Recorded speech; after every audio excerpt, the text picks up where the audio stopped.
Assalamualaikum warahmatullahi wabarakatuh.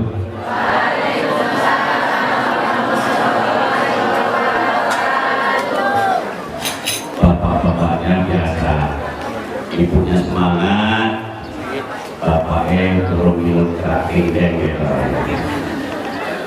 Assalamualaikum warahmatullahi wabarakatuh.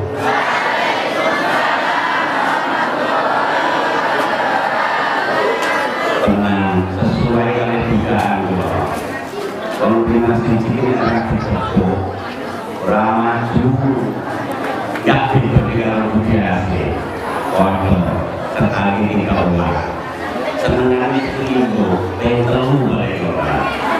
Assalamualaikum warahmatullahi wabarakatuh.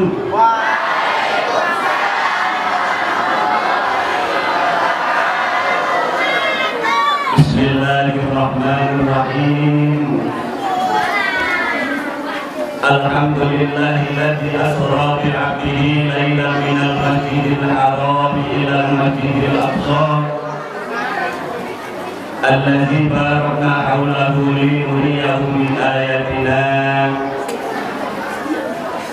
Asyhadu an la ilaha illallah wahdahu la syarika lah wa asyhadu anna sayyidana wa maulana Muhammadan abduhu wa rasuluh la nabiyya ba'dah.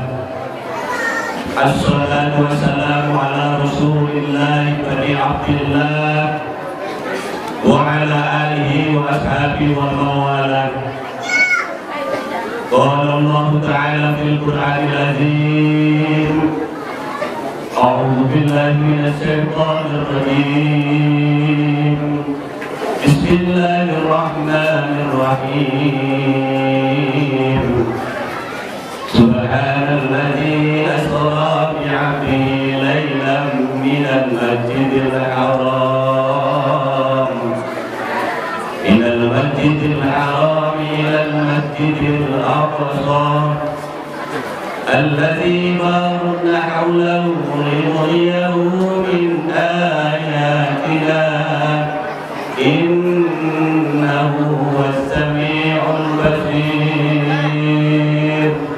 Al-ayah amabatu hadratan muhtarami para alim, para ulama yang senantiasa dimuliakan Allah, pengasuh pondok pesantren Darul Muttaqin rahimahumullah, kepala desa Desa Dana Mulia beserta seluruh perangkatnya yang saya hormati, Ketua BPD beserta seluruh anggotanya yang saya hormati, tokoh agama, tokoh masyarakat, tokoh adat, tokoh pemuda yang juga saya hormati, ibu-ibu, bapak-bapak, hadirin hadirat yang saya hormati, teristimewa para santriwan, santriwati Darul Muttaqin. Semoga selalu istiqomah di dalam belajar untuk menuntut ilmu sebagai generasi penerus perjuangan untuk menegakkan syariat agama Islam, khususnya di Pulau Rimau, umumnya di Kabupaten Banyumas ini. Mudah-mudahan santriwan-santriwati kita senantiasa diberikan hidayah, taufik, inayah oleh Allah SWT, diberikan kesehatan jasmani dan rohani. Mudah-mudahan hatinya selalu istiqomah, gak mikir pindah kemana-mana, tetap ingin mengembangkan dan memajukan pesantren Darul Muttaqin. Amin. Amin. Ya Rabbal Bapak Ibu hadirin wal hadirin yang dimuliakan Allah, ketika saya duduk di sini dari tadi mulai naik sepi turun, bahkan dari kemarin saya terbayang dan rindu karena saya berpuluh-puluh tahun selama berada di Pulau Rimau ini selalu bersama dengan almarhum. Beliau selalu memberikan motivasi kepada saya. Saya adalah bisa dikatakan sahabat, bisa dikatakan adiknya, boleh juga dikatakan muridnya, juga bisa dikatakan teman seperjuangan di dalam menegakkan majelis dakwah Islamiyah yang ada di Pulau Rimau.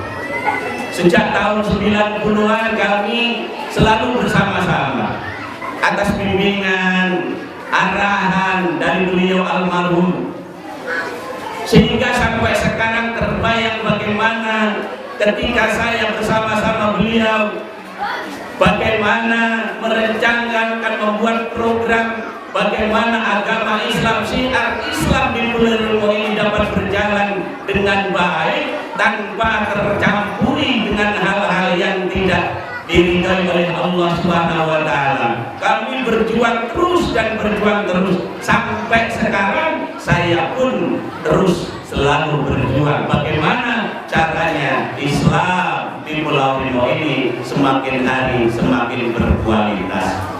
Tentunya harapan beliau ketika membina, mendidik, mengajak saya pribadi dan kawan-kawan yang lain untuk bagaimana mensiarkan agama ini dengan membuka tempat-tempat pendidikan di daerah masing-masing sesuai dengan kemampuan. Dan alhamdulillah almarhum telah mampu mendirikan pondok pesantren Darul Mutakin yang tercinta ini.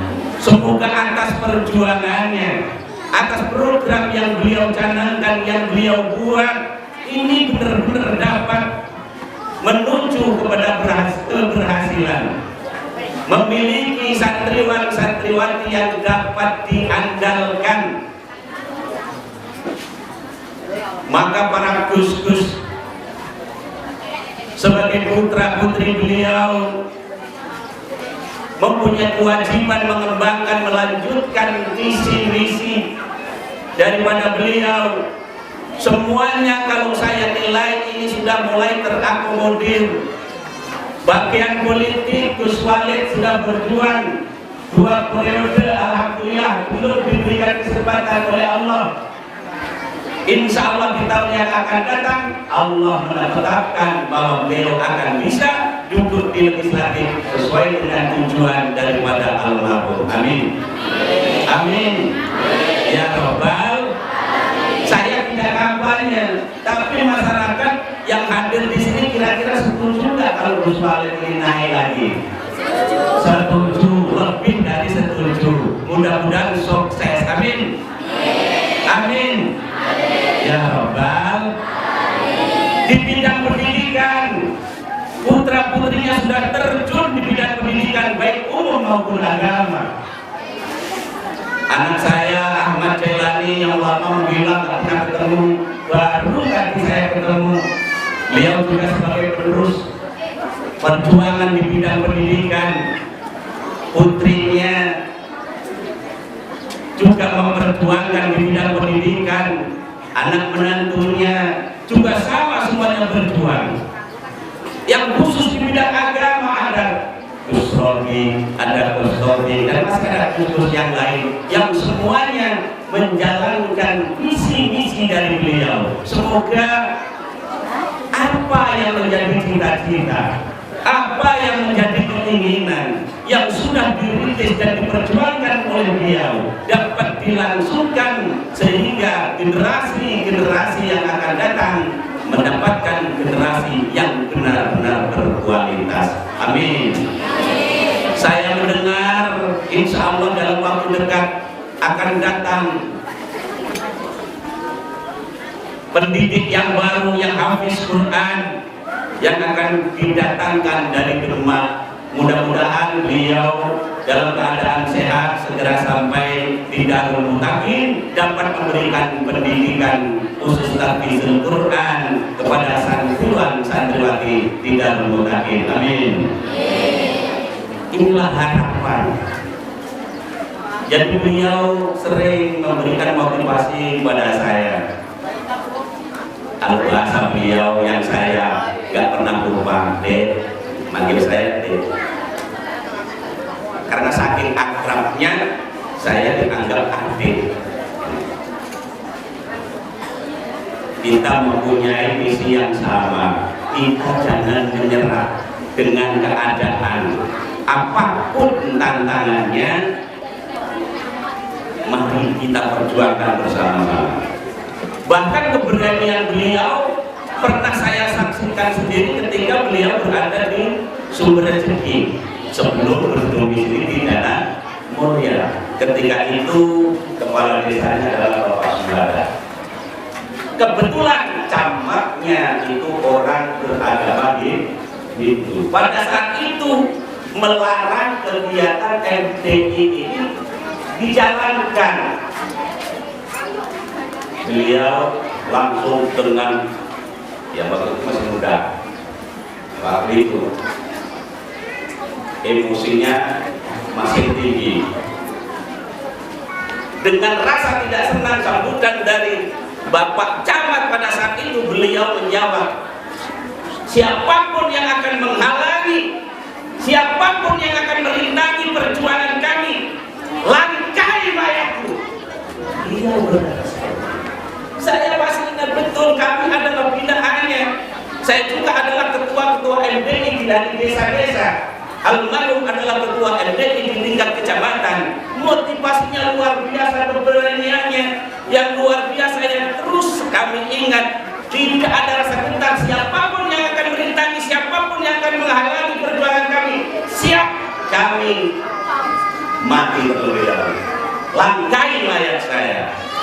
Masya Allah, luar biasa. Maka generasi-generasi penerusnya, para putra-putrinya, jangan pernah menyerah dengan keadaan. Tentu kami sebagai sahabat, sebagai adik, tidak akan juga tinggal diam. Insya Allah walaupun jauh, melalui doa selalu dipanjatkan, mudah-mudahan apa yang menjadi cita-cita perjuangan beliau almarhum ini diijabah oleh Allah Subhanahu wa Ta'ala melalui generasi-generasi penerusnya. Mudah-mudahan generasi penerusnya, santriwati dan mutakin ini jangan menjadi santri yang cemen. Betul. Sanggup apa sanggup? Sanggup. Menang lagi.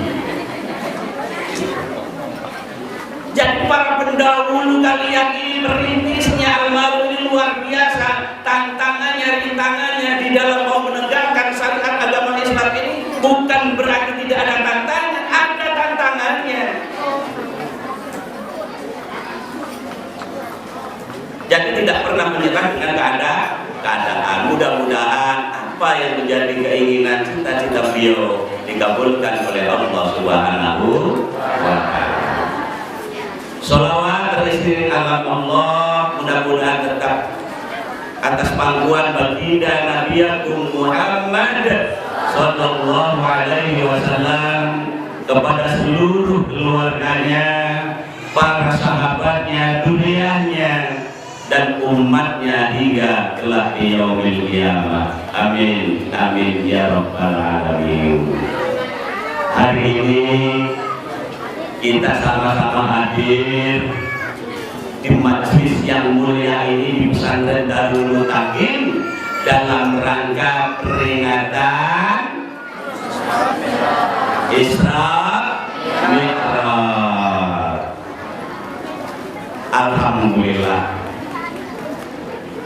setelah 1400 tahun yang lalu kurang lebih peristiwa ini terjadi, sampai sekarang selalu diingat dan diperingati oleh umat Islam yang mengaku bahwa dirinya menjadi umat Muhammad Sallallahu Alaihi Wasallam. Bu, cepat saudara dengan ibu-ibu sekali itu Pak ya kan mirip sama badan ya memang bapaknya mungkin slow tapi alhamdulillah saya nyambung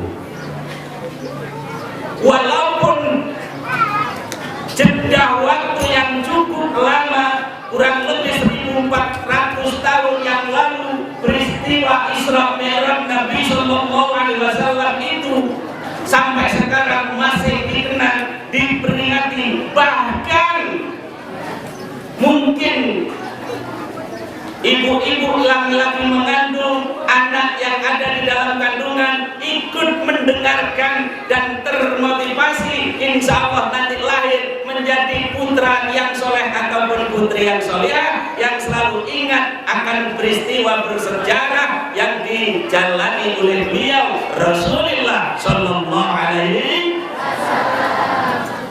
Ilus bu katanya si hamil mengingat Rasulullah SAW, ya Allah jadikan putra atau putriku yang soleh solehah, mudah-mudahan mendapatkan barokah dari Allah SWT melalui peringatan Isra Mi'raj ini, mudah-mudahan lancar nanti lahirnya, selamat ibu yang mengandung, selamat janin yang dikandung, lahir dalam keadaan lancar, selamat tidak ada halangan apapun, mudah-mudahan bumi dan dokter dukun yang membantu proses persalinannya juga diberikan kemudahan, selamat yang membantu kelahiran, selamat yang dilahirkan dan selamat yang melahirkan. Amin Allahumma amin. Ya Allah. Tapi insya Allah dikabulkan oleh Allah Subhanahu Wa Taala. Amin orang yang sebanyak ini insya Allah.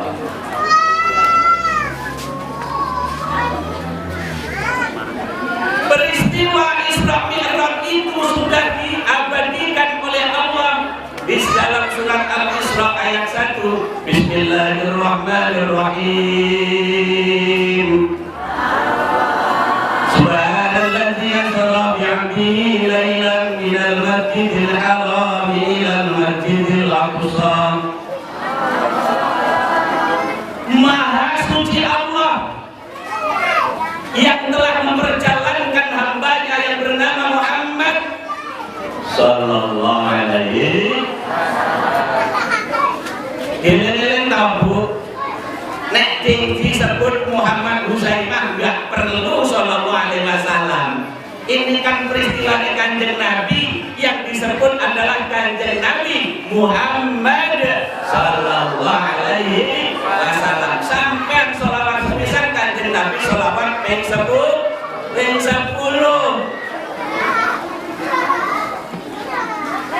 Masya Allah. Jadi ketika nama asma Nabi Muhammad SAW ini disebut oleh siapapun, hendaknya kita juga bersolawat kepada beliau.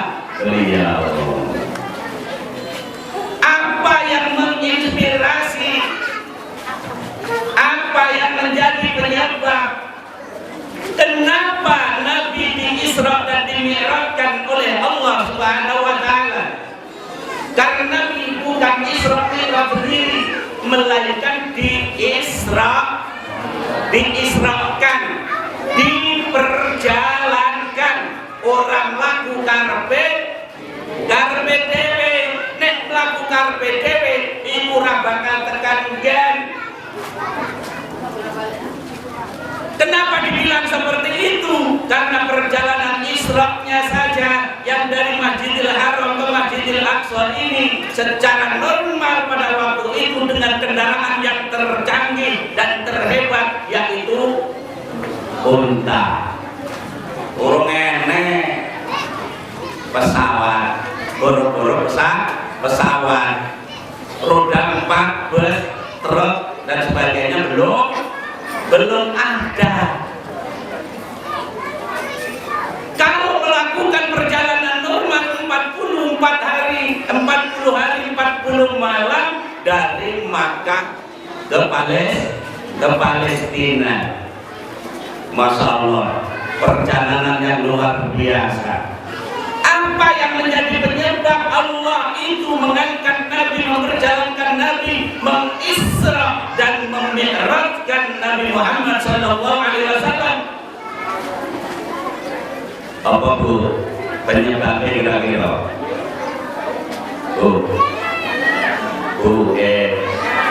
Napa kira-kira tidak jadi penyebabnya Gusti Allah itu kok memperjalankan kanjeng Nabi, mengisra mi'rajkan kanjeng Nabi? Napa Bu?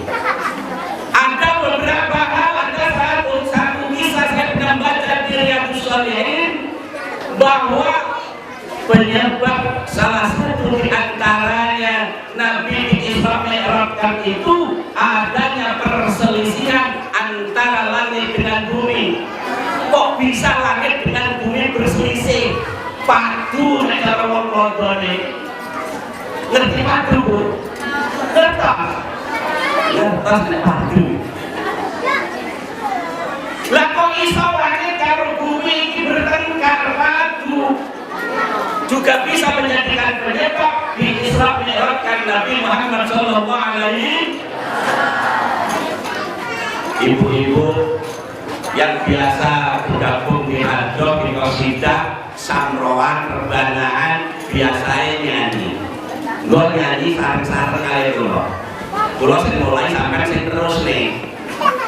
Sakit apa sakit? Sakit apa sakit? Judulnya Mataharinya Dunia. Nek boten salah tadi. Nek rasalah yo bener. Nek rasalah yo bener. Di langit ada matahari.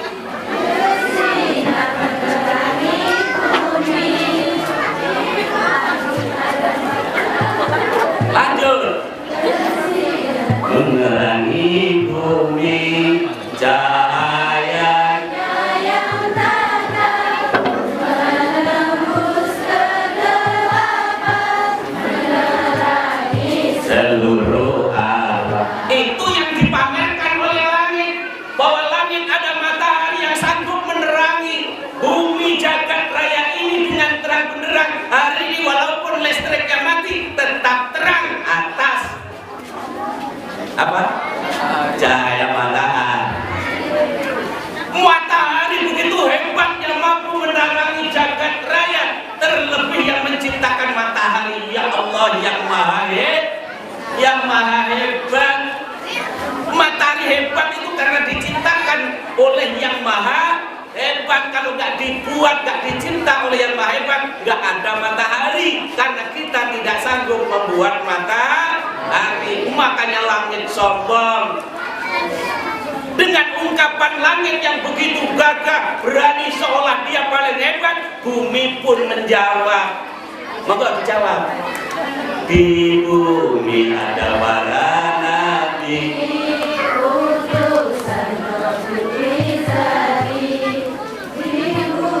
ada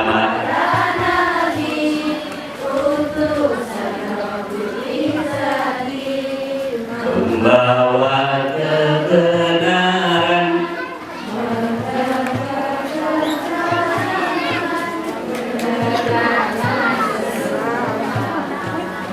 Alhamdulillah. Walaupun siap-siap siapa sedikit-sedikit.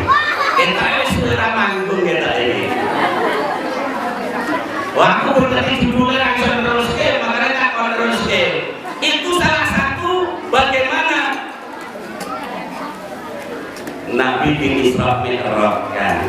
Setelah mendapatkan jawaban dari bumi, ternyata langit belum pernah disinggahi oleh manusia suci, manusia pilihan, yakni Muhammad Rasulullah sallallahu alaihi. Sehingga langit nangis, ya Allah, aku mohon kiranya aku dapat diberikan kemuliaan seperti bumi diberikan kemuliaan dilahirkannya para nabi, terlebih Nabi Muhammad sallallahu alaihi wasallam. Langit memamerkan dengan Baitul Ma'mur yang setiap hari dikelilingi, ditawafi oleh para malaikat, makhluk-makhluk yang ada di langit. tapi belum pernah disinggahi oleh Rasulullah Muhammad SAW, maka ingin mendapatkan kemuliaan agar Allah berkenan menaikkan Nabi ke langit, agar langit pun juga mendapatkan kemuliaan, dapat disinggahi oleh Nabi Muhammad SAW. Ini salah satu penyebab kenapa Nabi di Isra Mi'raj. Dan masih ada penyebab lainnya, banyak. Nanti akan saya jelaskan. Di sisi lain, pada saat itu kenapa Nabi itu di Isra di-Mi'rajkan? Karena pada saat itu Nabi sedang galau, gundah gulana, resah, gelisah, kesepian. Kenapa? Karena pada saat itu secara bersamaan ditinggal wafat oleh orang-orang yang tercinta, yakni kakeknya Abdul Muthalib dan istri tercintanya Siti Khadijah radhiyallahu anha. Masya Allah, saking sedihnya dari semua peristiwa itu, salah satu penyebab bahwa Allah juga mengangkat Nabi Muhammad SAW untuk di Isra Mi'raj. Nah, kita mengambil hikmah dari itu. Ketika kita dalam keadaan susah, ketika kita dalam keadaan galau, hendaknya kita jangan sampai terus-menerus kita gelisah, resah. Maka kita perlu melaksanakan perjalanan, mengadakan safari, tapi bukan safari sekedar masuk di kebun binatang, masuk di mal-mal, tempat-tempat berenang dan sebagainya, melainkan kita berrekreasi, berpariwisata, perjalanan ziarah di tempat-tempat para wali, di tempat-tempat pesantren. Nabi diperjalankan bukan untuk hanya sekedar berpariwisata, memang dihibur oleh Allah. Ketika saat gelisah itu, yang pertama yang perlu saya sampaikan kisahnya adalah peristiwa perselisihannya antara langit dan bumi. Ketika mendengar pengaduan dan langit menangis di hadapan Allah Subhanahu wa Ta'ala, menginginkan Muhammad untuk diangkat supaya mendapatkan kemuliaan langit itu, sehingga Allah berkenan mengabulkan permohonan langit, maka perintah malaikat Jibril akan turun ke surga mencari kendaraan yang terbaik. Kendaraannya bukan sembarang kendaraan, dipilih kendaraan yang terbaik. Ketika malaikat sudah sampai di surga atas perintah Allah, dia memperhatikan di sekeliling, di mana di situ banyak penghuni surga. Para buruk-buruk itu berterbangan ke sana kemari, riang gembira, bersenda gurau, tengok kiri, tengok kanan. Ternyata ada salah satu buruk itu bersedih hati, sedang galau, sedang resah, sedang merindukan sesuatu, sehingga menjadi perhatian daripada malaikat yang diperintah oleh Allah. Didekatilah buruk itu, wahai gerangan apa yang menjadikan engkau sedih, wahai gerangan apa yang membuat kamu galau, yang membuat kamu resah, gelisah. Wahai malaikat Allah, bahwasanya saya semenjak mendengar nama Muhammad dilahirkan ke muka bumi, hatiku sudah terpaut, hatiku sudah jatuh cinta, rindu, pengen ketemu, pengen melihat Nabi Muhammad SAW.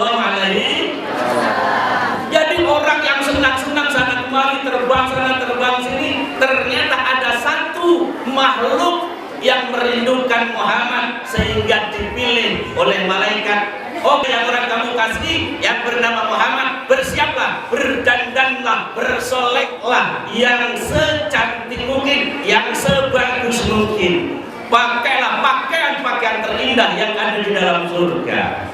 Gak terbayang pakaian itu kayak apa. Kalau toh ada, mungkin kita tidak mampu membelinya, karena barang itu tidak bisa dibeli pakai harta benda. Masya Allah. Ngewat ya. Padahal kayak setengah jam, nggak terasa setengah jam loh. Yang jamnya kira jam. Benar. 11 jam, nggak boleh jam. Bahaya, bisa ditelepon rumah. Balik-balik kita tahin dari kiri. Masya Allah. Lengkap minum ya.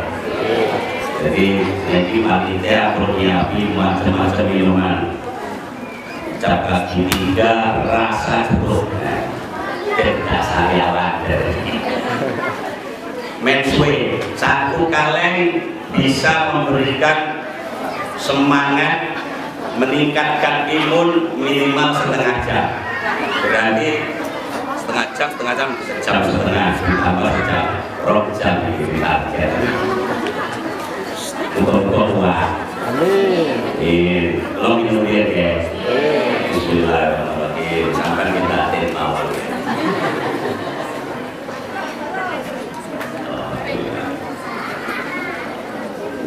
Kantor saya, tidak dapat di kantor 2 kali, dari yang lain 2 kali.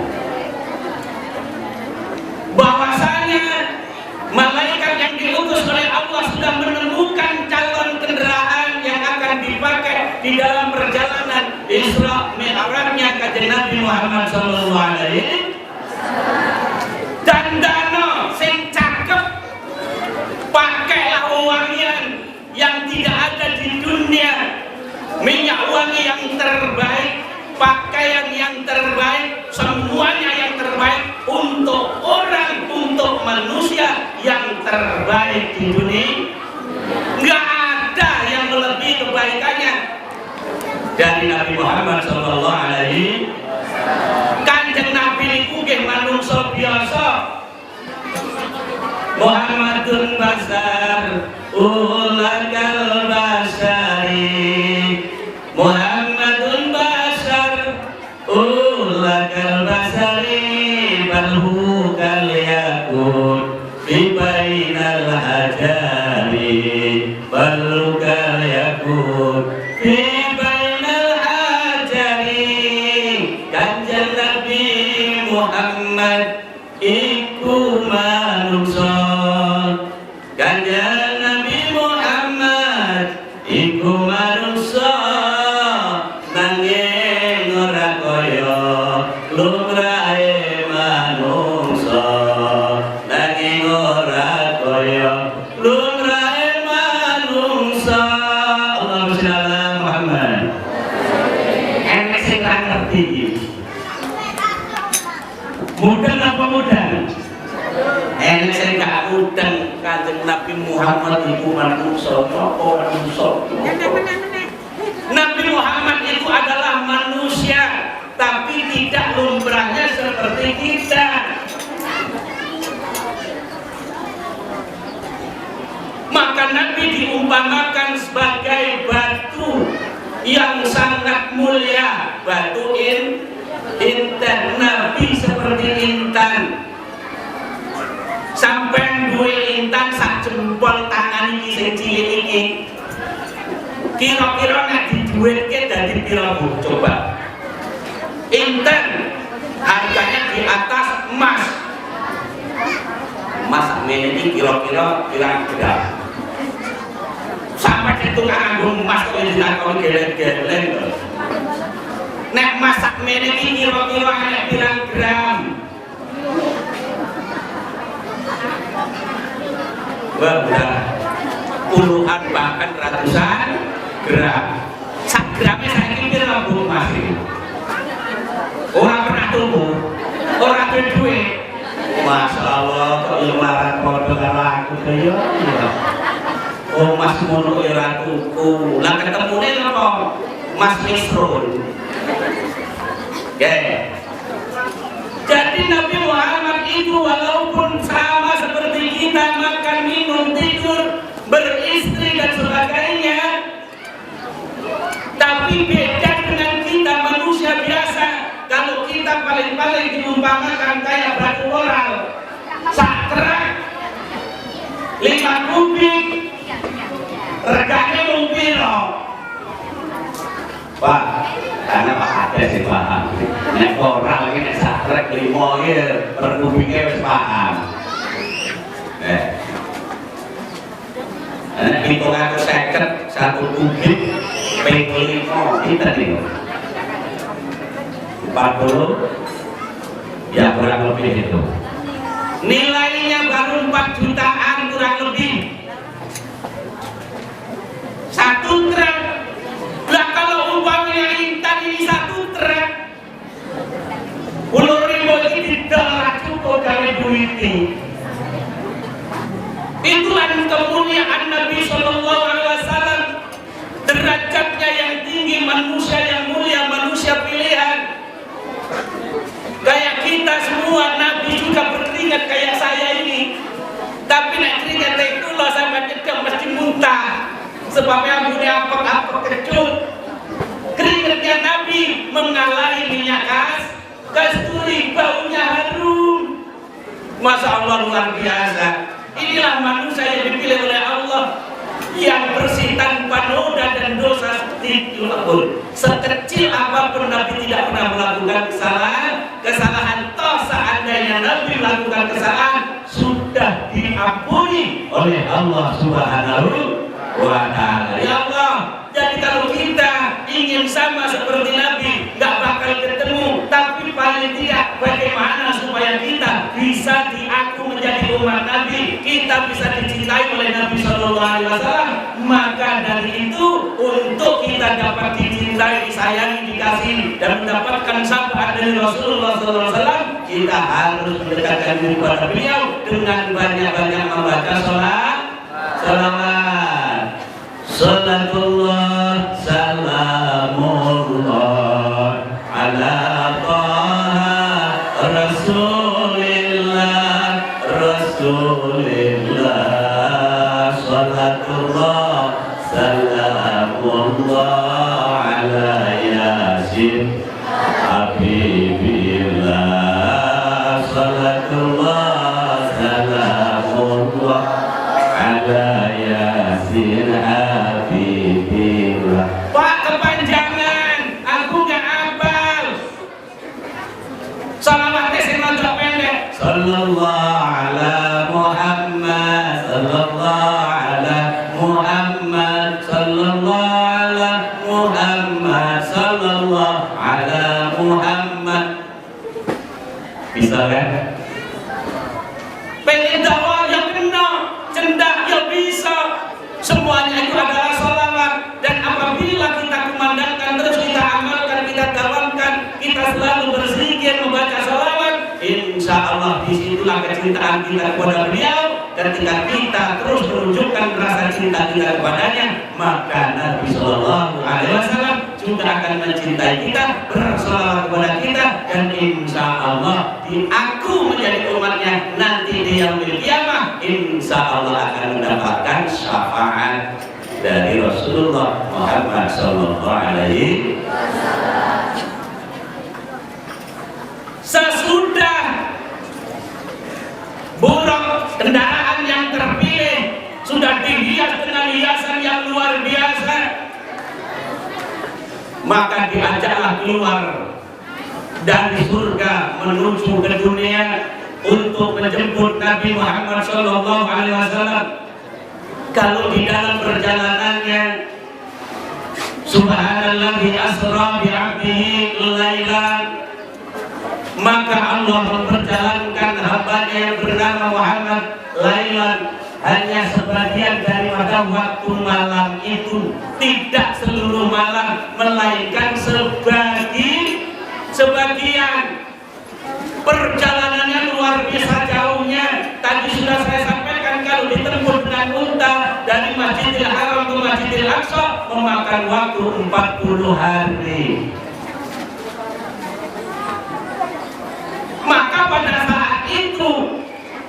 para kaum kafir Quraisy ini serta-merta menolak berita bahwa Nabi telah melaksanakan perjalanan Isra Mi'raj dari Masjidil Haram, Masjidil Aqsa sampai ke Sidratul Muntaha hanya pada waktu sebagian malam saja. Sapa sing percaya? Apa iya kita ke Palembang aja naik mobil dari Gana Mulia naik lancar itu 4 sampai 5 jam naik mobil. Masya Allah. Karena subhanallah, maha suci Allah, maha berkehendak Allah, maha kuasa Allah, maha perkasa Allah, apapun bisa dilakukan.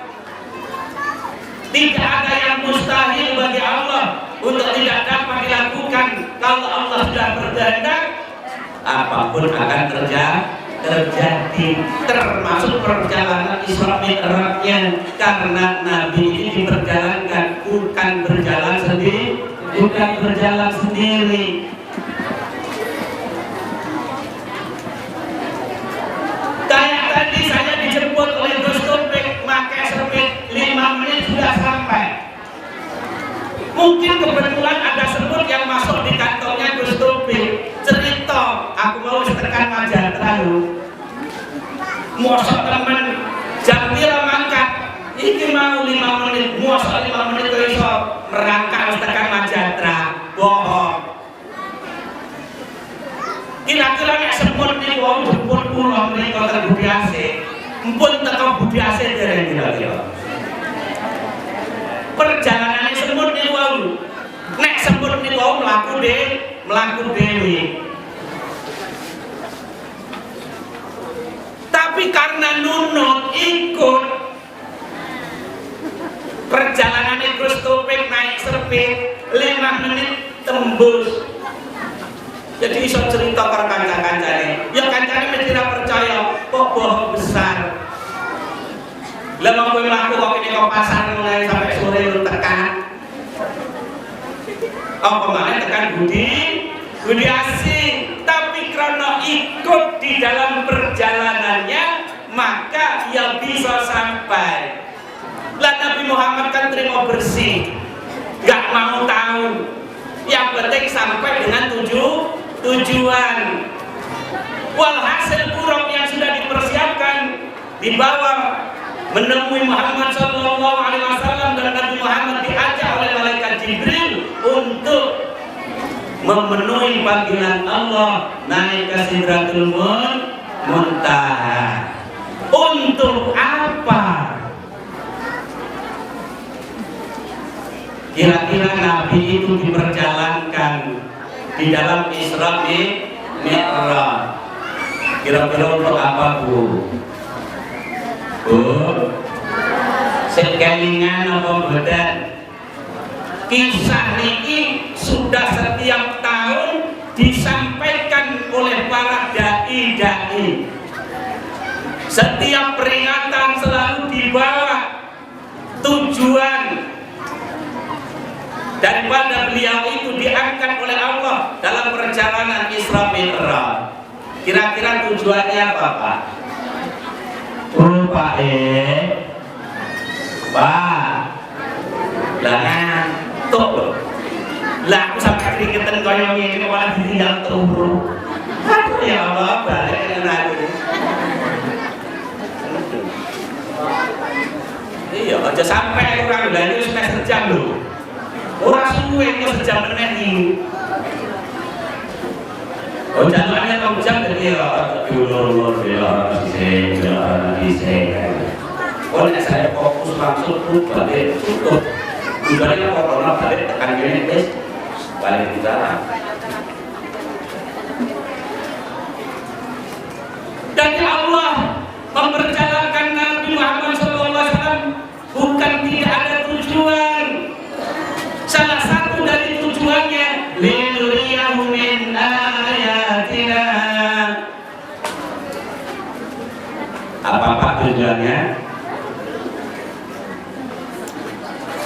akan kami tunjukkan sebagian dari tanda-tanda kebesaran kami. Apa sih kebesaran Allah itu? Hanya sebagian kecil yang akan ditunjukkan oleh Allah kepada Nabi Muhammad SAW melalui perjalanan Isra Mi'raj linuriyahu min ayatina. Hanya itu. Jadi Allah akan menunjukkan sebagian tanda-tanda kebesarannya. Di antara tanda-tanda kebesaran Allah bahwa di dalam perjalanan Isra Mi'rajnya Nabi melihat seseorang yang lagi menanam batang pohon. Ketika ditanam langsung tumbuh, bukan hanya langsung tumbuh, melainkan langsung berbuah, bahkan buahnya langsung matang dan langsung bisa dipanen. Ketika dipetik tumbuh lagi, masak lagi, petik lagi, masak lagi, petik lagi, dan terus menerus, bahwa pohon yang ditanam itu menghasilkan hasil yang luar biasa.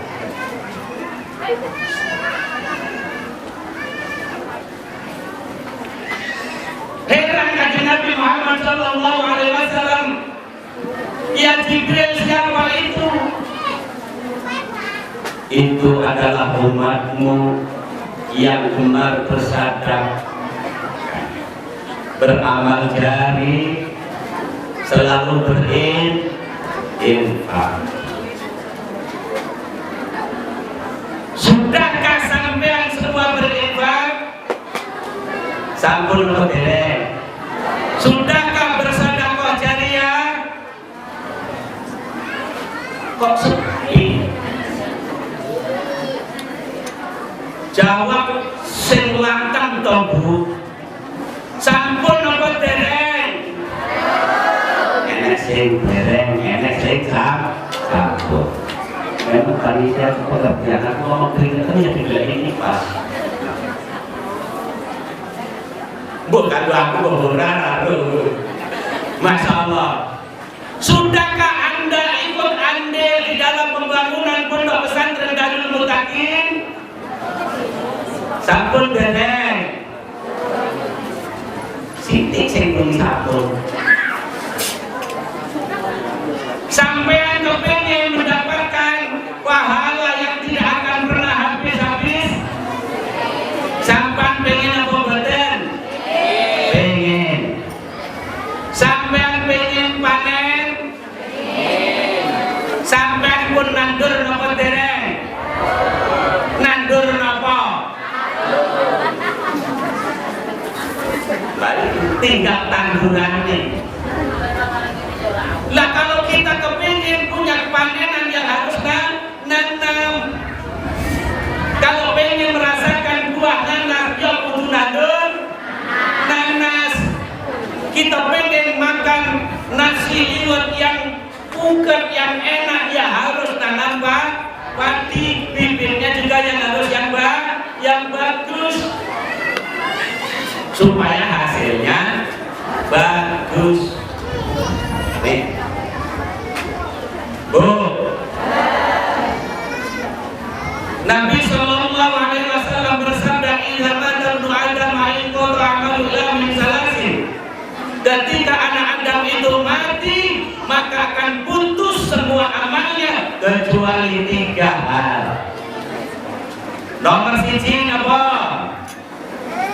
Bu, sing nomor 1 napa sing ora bakal putus amale walaupun wong wis padha mati.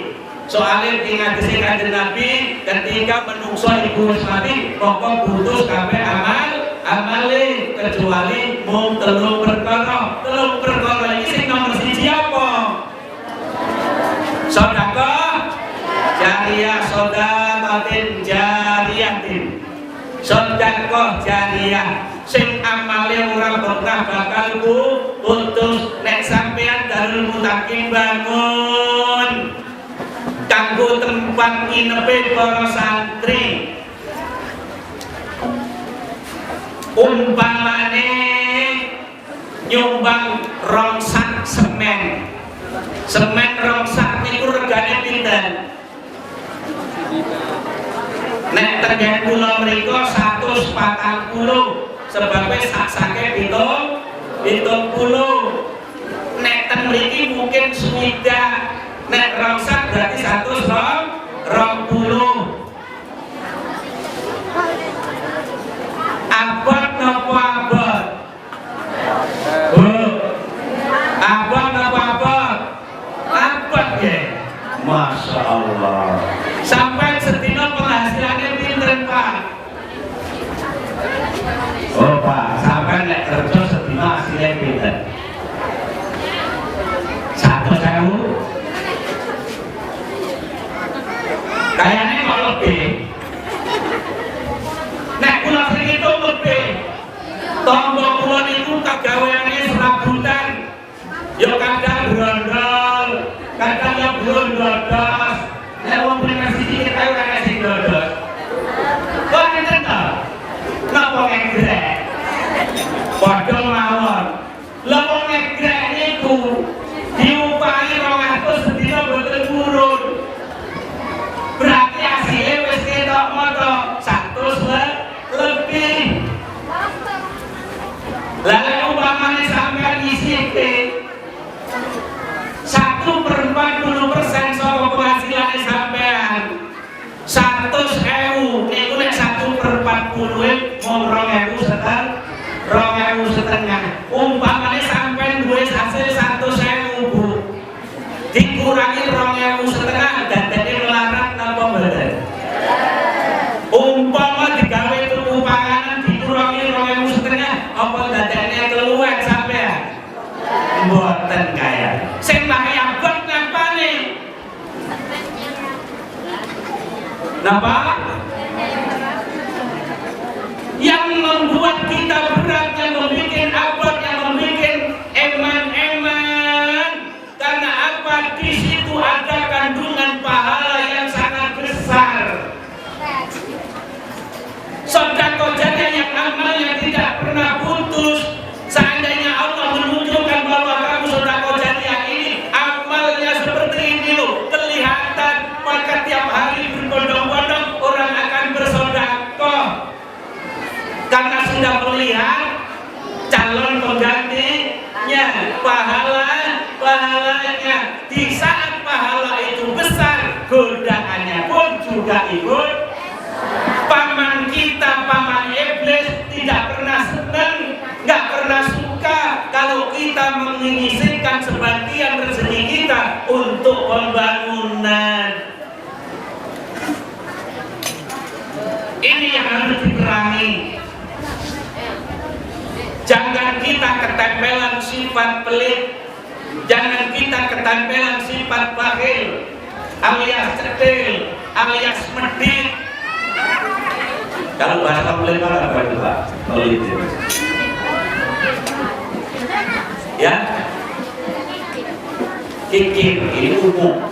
Kikir. Kalau orang Bugis bahasa apa? Pelit. Inilah yang harus diperangi. Karena kita merasa bahwa ketika kita mengeluarkan sedekah, kayaknya kehilangan, akan menjadikan melarat, akan menjadikan kita bangkrut. Enggak ada. Malah Allah berjanji, la in syakartum la azidannakum wa la in kafartum inna azabi lasadid. Ketika kamu mensyukuri nikmat yang diberikan Allah, maka Allah akan menambahkan nikmat itu kepadamu. Betul apa betul? Betul, Masya Allah. Kita menginfakkan sebagian harta kita berikan kepada masjid, anak yatim, pondok pesantren, pendidikan agama, majelis taklim, itu tidak akan hilang, melainkan akan dilipat gandakan oleh Allah Subhanahu wa taala. Coba ibu bapak baca surat Al-Baqarah ayat 261. Bismillahirrahmanirrahim. Matalul ladzina yunfiquna amwalahum fi sabilillahi ammatat sab'a sanabila fi kulli sumbulatin mi'atu habbah wallahu yudha'ifu liman yasha' wallahu wasi'un 'alim. Sepi tenang ya Allah. Allah. Semangat Bu. Yang semangat. sesuatu apabila ini dijalankan justru akan menambah ibu bapak ini menjadi orang yang sukses, tidak akan pernah bangkrut. Dan ini perlu kekompakan umat Islam ketika rumah-rumah Islam ini perlu diberikan bantuan. Mari kita sama-sama. Saya bukan pamer. Saat ini kami di Desa Budiasih sedang membangun masjid At-Taqwa. Alhamdulillah sudah sampai 1,5 miliar lebih, belum selesai. Ketika kami musyawarah dan kita sampaikan, mari kita sisihkan sebagian harta kita. Alhamdulillah ada beberapa orang yang sukses dari terkulak sawit, para toko-toko yang berjual potong makanan ringan dan perlengkapan waserda, rata-rata memberikan kepada kami 15 juta, 15 juta, ada yang 26 juta, ada yang 10 juta, 6 juta. Alhamdulillah mengalir. Pada saat saya merobohkan masjid itu baru memiliki dana 75 juta. Alhamdulillah, sekarang silahkan pergi ke Budiasih, bentuknya kayak apa. Apabila umat Islam di sekitar ini mau kompak bergotong royong, ingin mendapatkan sedekah jariah, pahala yang tidak akan pernah putus, walaupun kita sudah tidak ada di alam dunia ini, lakukan. Bahkan ada alumni Budiasih yang berseberangan, yang ada di mana, yang di Jawa, bahkan ada yang sekarang bekerja di laut lepas antara Irak dan Iran, main WhatsApp melalui grup alumni Budiasih. Oh, Budiasih sedang bangun, Pak, mau bangun? Iya, kami mau kirim dari Iran, kirim. Dan ada yang dari Taiwan, ada yang kirim 10 juta, ada yang kirim 2 juta. Semuanya termotivasi. Alhamdulillah. Mudah-mudahan warga Dana Mulia Sumber Jeni dan sekitarnya terpanggil untuk memperbaiki dirinya, untuk mengisikan sebagian harta rezeki yang telah diberikan oleh Allah Subhanahu wa taala untuk pembangunan demi generasi Islam. Amin. Amin. Ya Rabbal. Jangan sayang, jangan iman-iman. Nanti akan menyesal ketika kita sudah dalam keadaan benar-benar bangkrut. Jaga 5 sebelum datang yang 5. Salah satunya jaga kayamu sebelum datang miskinmu. Hidup itu seperti roda yang berputar. Jangan pernah beranggapan bahwa harta yang kita miliki akan kekal menjadi milik kita. Jangan beranggapan bahwa harta yang kita miliki dapat menyelamatkan kita kalau tidak ditasarufkan dengan cara yang benar. Kalau sudah disedekahkan, insya Allah dari sedekah itu akan memberikan keselamatan kita baik di dunia sampai nanti di yaumil qiyamah, bahwa harta yang kita infakkan, harta yang kita jariahkan, yang kita sedekahkan akan melindungi kita, akan menghalangi kita dari sengatan api neraka. Sebaliknya harta yang kita tumpuk tidak pernah dikeluarkan zakatnya, tidak pernah disedekahkannya di jalan-jalan Allah. Wala in kafartum inna azabi lasadid. Jika kamu kufur atas nikmat yang aku berikan, tunggu azabku sungguh sangat pedih. Dan itu pasti dijalankan oleh Allah. Dan apa yang sudah difirmankan oleh Allah pasti itu terjadi. Tidak hanya sekedar mengembang-embang supaya orang senang berbuat baik dan tidak menakut-nakuti siapa yang ini. Pasti itu akan terjadi bagi orang yang pelit. Masya Allah. Ada satu kisah. Ada orang syahid, ada ulama syahid katanya akan masuk surga. Orang yang berilmu juga akan masuk surga. Orang yang dermawan akan masuk surga. Kata yang syahid, kamu mengerti kalau bahwa orang yang mati syahid ini akan masuk surga tanpa dihisab itu dari siapa? Dari ulama. Ulama ini siapa? Orang yang berilmu. berilmu. Loh. Kamu gak sopan mendahului gurumu, orang yang memberikan ajaran kepadamu, yang orang memberikan pengertian kepada kamu bahwa hari itu adalah orang yang akan masuk surga tanpa dihisab. Begitu juga dermawan. Kamu siapa? Aku adalah orang yang dermawan, yang selalu membantu orang-orang yang membutuhkan, orang-orang miskin, janda-janda, tua, janda miskin, anak yatim. Kamu tahu dari siapa kalau orang dermawan ini akan masuk surga? Tahu dari ulama. Kamu tuh nggak sopan. Orang yang memberikan petunjuk, orang yang memberikan ilmu kepadamu akan kamu tinggalkan. Kalau begitu, memberi izin kedua orang tersebut agar ulama itu masuk duluan. Ketika dipersilakan masuk, ulama juga ngomong, wahai malaikat, aku ini bisa masuk surga. Saya bisa memperjuangkan agama Allah karena disupport oleh orang-orang yang dermawan. Ketika saya bangun pesantren, saya dibantu. Ketika bangun masjid, kami juga dibantu oleh orang-orang yang dermawan. Dermawan kata orang Arab itu sahab. Orang yang dermawan itu akan disenangi manusia, dekat kepada manusia, akan dekat kepada Allah, akan dekat kepada surga, dan akan jauh dari neraka. Orang yang gak pelit, wong sing awean, wong sing gak kikir, orang yang dermawan itu akan dekat kepada Allah, dekat kepada manusia, dekat dengan surga, jauh dari. Begitu juga sebaliknya, pelit itu jauh dari Allah, jauh dari manusia, jauh dari surga, dekat kepada neraka. Sampai pilih dekat surga apa dekat neraka? Mesti jawabannya bahwa orang respon pilih surga. Kita surga itu enak nikmat. Orang enak, kalau gendeng ya, milih aku pilih neraka. Karena bawa rokok, jagung, kurang perlu bawa korek. Panjang luka, ya tenang, kancanya kayak tenang. Kita yakini bahwa orang yang sahab, orang yang dermawan itu banyak dicintai oleh sesama manusia. Tapi kalau orang pelit, sampai benci nggak dengan orang pelit? Yakin? Wong kita dengan mamanya sendiri, kalau mamanya pelit, anaknya benci banget.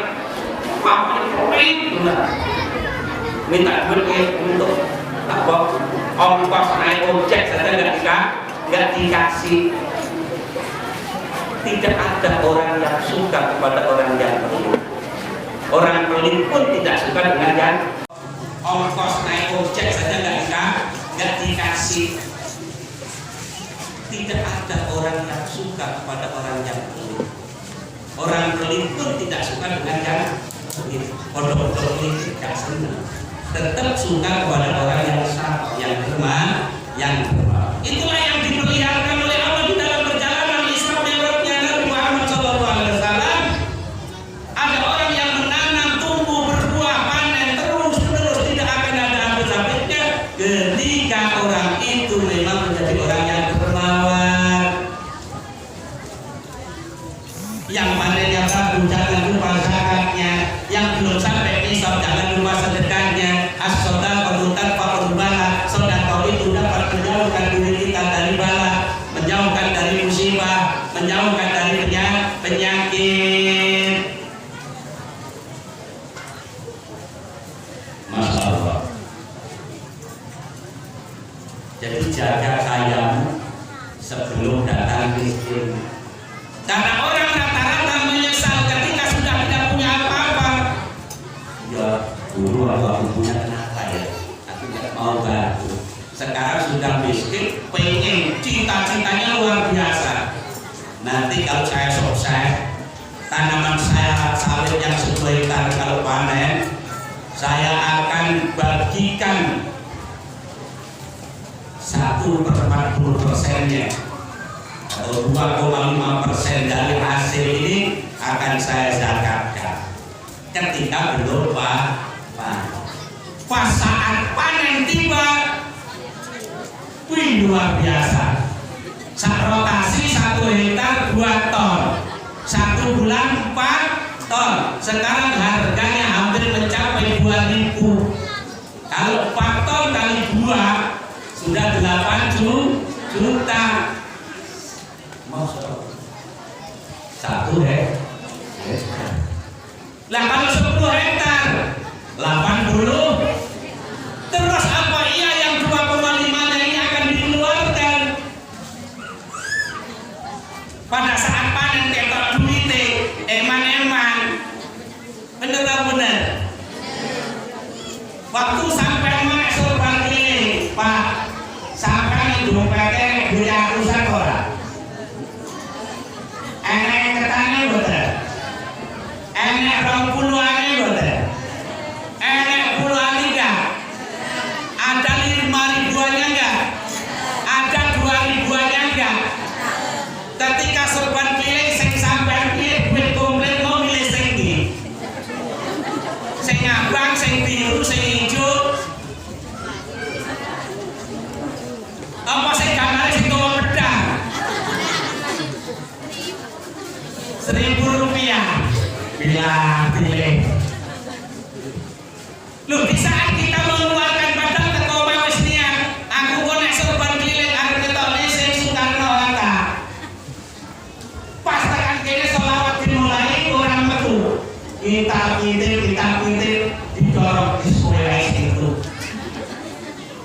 Sampai kasih bawa pedang, berani metu dhisik sing bawa pedang. Lah mana caranya biar meneh sing bawa pedang kowe nek 5 lembar, kowe nek sing sing kaku, enek sing lemes, enek sing lungser. Sing sampai milih sing ndi? Milih sing lungser. Memang kebangetan. Kulo jatuh sedekah jariah, amale sing ora pernah putus, pahalane ngalir terus. Wayah ngetokne emang. Apa sebabnya emang didampingi iblis. Makanya itu untuk perang kalau iblis. Pinter ya Allah, yuwaswisu sudurina yang selalu membisik-bisikkan ke dalam dada manusia. Padahal yang dijelaskan oleh Al-Baqarah 261, jika kamu mengamalkan melimpahkan sebagian hartamu di jalan Allah ibarat kulit padi dari 7 tangkai menjadi 100, maka dari 100 dilipat gandakan menjadi 700. Soko sing ora seneng dilipat-lipat kaya ngono, masyaallah. Ngono delalah yang abot berarti sekarang kalau sampai orang percaya bahwa sampai hidup semua ini dicukupi oleh Allah Subhanahu wa taala. Enggak Pak Ustaz, saya ini kerja keras, pagi saya keluar sudah bawa dodol, saya kerja banting tulang belas keringat, kalau saya enggak bekerja saya enggak akan makan. Siapa bilang orang nggak bekerja nggak akan makan? Kalau hanya sebatas makan, pasti mereka akan makan. Sampean duduk di sini, ketok lemes tenan. Itu mesti ditakoni karo kancanan. Ya Allah kok budi sama kalau nah masuk angin ya. Aku kepingin sampai ngomong insya Allah kancan sama cepat ini terlalu sepotong kok dan dimana bisik tiga buah dan minum. Masya Allah. Ada kisah, ada seorang saudagar, tahu saudagar Bu? Ada seseorang yang ingin membuktikan bahwa Allah selalu memberikan rezekinya kepada hamba-hambanya, kepada makhluknya. Semua makhluk yang dicipta oleh Allah, dicukupi oleh Allah, akan diberi makan oleh Allah. Saya ingin membuktikan kapan Allah akan memberi makan kepada saya. Orang tersebut masuk dalam gua, tidur terlentang, gak makan, gak minum berhari-hari. Suatu saat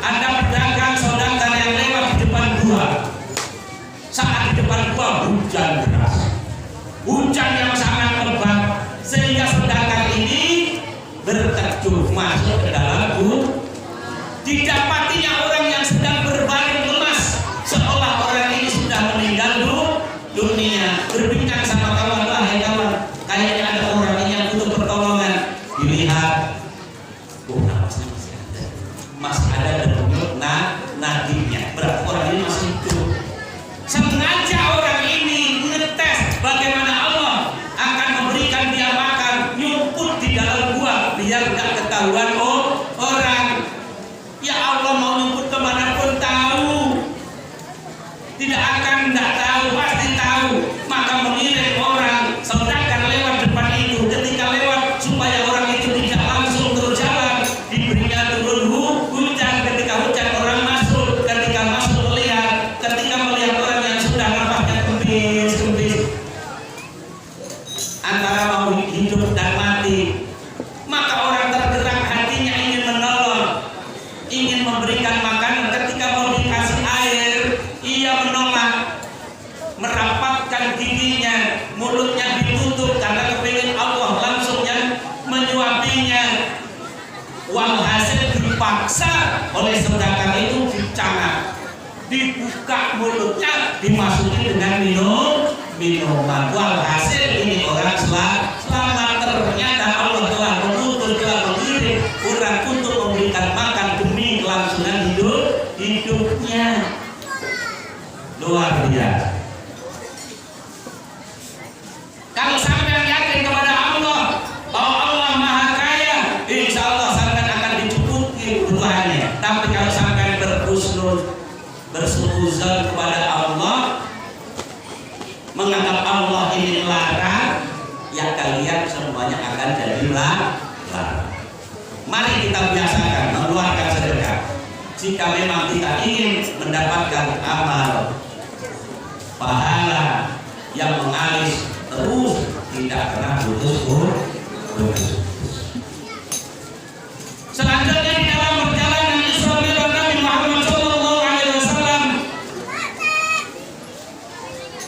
Nabi melihat ada seseorang yang memukuli kepalanya dewek, dipukuli sampai remuk, sampai hancur, tapi nggak mati-mati. Langsung barang yang hancur lebur itu utuh kembali, sehat kembali, terus dilakukan terus menerus, sehingga menjadi heran malaikat Nabi Shallallahu Alaihi Wasallam dan bertanya kepada malaikat Jibril, ya Jibril, itu siapa orang kok menyiksa dirinya sendiri? Hai Muhammad, bahwa itu salah satu dari umatmu yang kepalanya berat untuk melakukan sholat.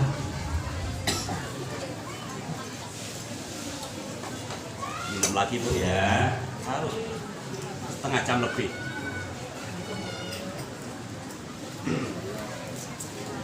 Setengah jam lagi. Jam 12 rampung ya. Ini hampir setengah 12. Santai kok. Insya Allah nanti sampai pada akhir. Jadi siapa itu ya Jibril? Adalah umatmu yang kepalanya berat untuk diajak melaksanakan sholat. Gak usah duhur, gak usah asar, apalagi subuh. Kadang-kadang anak pondok pesantren ketika di masjid ini subuh, as-salatu khairun minan naum. Apa cak santri ini yang dilakoni? Oh enggak, menunggu gelini pojokan, nunggu disiram karo sate. Biasanya nunggu beli-beli biasanya santriku. Biasa tapi santri dalam hati tidak beli-beli. Ketika as-salatu khairun minan naum, mereka segera bergegas masuk ke kamar mandi, mojok terus turun di kamar mandi.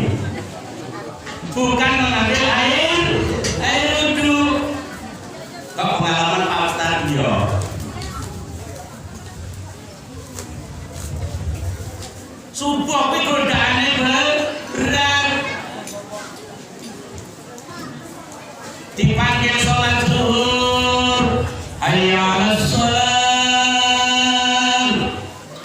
hayya 'alas shalah.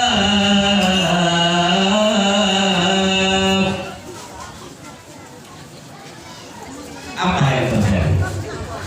Apakah segera pergi menuju masjid untuk melaksanakan sholat? Belum. Panggilannya hayya 'alal falah. Diajak menuju kemana? Ayo kita kemana? Masih nggak berangkat, maka itu nanti di yaumil qiyamah akan disiksa seperti ini, memukuli kepalanya sendiri sampai hancur, pulih kembali, pukul lagi. Ini adalah orang-orang yang suka meninggalkan sholat, yang kepalanya berat diajak sholat. Kalau dipanggil hayya 'alas shalah malah munker, merapatkan selimutnya. Kalau hayya 'ala ila organ, ayo kita menuju lihat organ, beramai-ramai berbondong-bondong, bapak ibu anak cucu, gowo karpet, gowo kopi, persiapan, sok anaknya digowo kah? Ketika hayya 'alas shalah, perintah bojone ora, perintah anake ora, perintah cucune ora, ben dijane kabeh melongo ning ngarep TV. Ya Allah, apa seperti ini kira-kira umat Islam? Kenapa orang itu berat ketika dipanggil untuk sholat? Kenapa berat ketika dipanggil diajak menuju kemenangan? Lagi-lagi mereka tidak tahu tentang pahalanya sholat. Sholat itu pahalanya berapa, Bu? Kalau kita sholat sendirian mendapatkan 1 derajat. Kalau kita sholat berjamaah mendapat 27 kali lipat, 20 derajat. Maka dari itu kita umat Islam jangan hanya kuantitasnya saja kita merasa bangga karena umat Islam itu banyak, tapi ketika dipanggil tidak ada yang mau datang pada ngakuin wong Islam, dipanggil diajak sholat nggak pernah mau. Maka jangan pernah nanti menuntut, maka para ulama ini nanti akan dituntut oleh umat ketika tidak menyampaikan kepada umat, tidak pernah mengajak kepada umat untuk mendapatkan diri kepada Allah melalui sholat berjamaah. Karena setiap zuhur, asar, maghrib, isya, subuh selalu dikumandangkan azan mengajak kepada seluruh umat Islam. Woi, pada kan di masjid. Ibu sekarang ngajak santri, aku kan bukan santri. Tidak begitu diajak melalui pengeras suara ini. Kira-kira kalau 2 jalur terdengar nggak? Terdengar nggak? Bahkan mungkin 1 kilometer terdengar. Semua umat Islam diajak lakukan sholat, diajak berjamaah supaya mendapatkan pahala yang luar biasa. Dan sholat berjamaah itu banyak makulnya daripada tidak, karena selalu berjamaah dengan banyak orang. Siap Bu sholat jamaah? Siap Bu? Insya Allah. Ayo sholat berjamaah. Ganjaran langkung kabar. Ayo sholat berjamaah. Derek sabda Rasulillah.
kepala atas jasad, seperti kepala atas jasad.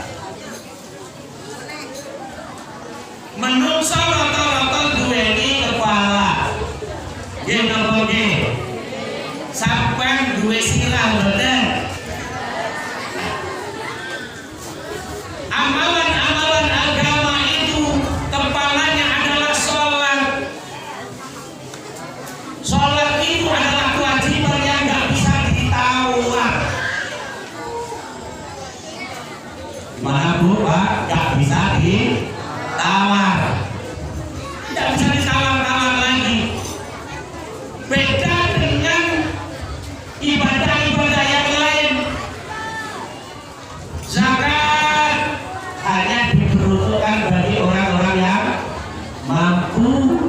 Kalau memiliki harta belum sampai nisab yang belum wajib keluarkan zakatnya. Begitu juga puasa. Boleh tidak puasa bagi orang yang hamil. Boleh tidak berpuasa bagi orang yang lansia. Boleh tidak berpuasa orang yang sedang dalam perjalanan.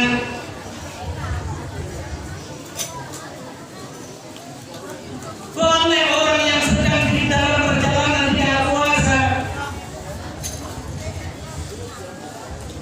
Boleh orang yang lansia tidak berpuasa, tapi nanti diganti dengan fidyah. Yang orang sedang dalam perjalanan, jika pada saatnya nanti harus diganti, harus dipotong puasanya. Bu, sampai isi bukan kosora. Wingi nek sing bocor ora puasa Ramadan ini. Mboten. Alhamdulillah. Nek sing duwe celengan, wingi puasane nek sing terganggu, mumpung iki sira ono waktu. Segera dikodok, segera diganti puasane. Ini puasa. Orang haji juga hanya diperuntukkan orang yang mampu, tapi sholat tidak pandang bulu. Orang sedang dalam keadaan sakit masih wajib melaksanakan sholat. Apabila tidak mampu sholat dengan cara berdiri, silakan sholat dengan cara duduk. Kita duduk di kursi seperti ini, bisa kita lakukan sholat. Gak mampu dengan keadaan duduk, kita bisa berbaring, tidur miring menghadap kiblat. Gak kuat miring oleh karu terlentang, nabrak sholat. Gak bisa pakai isyarat, matanya nonton di foto bahasa Cina itu aku netral, tapi kalau bahasanya itu tetap makan kedap-kedip dengan matanya. Dimulai dari mana? Allah Akbar. Ya biar orang muda sebentar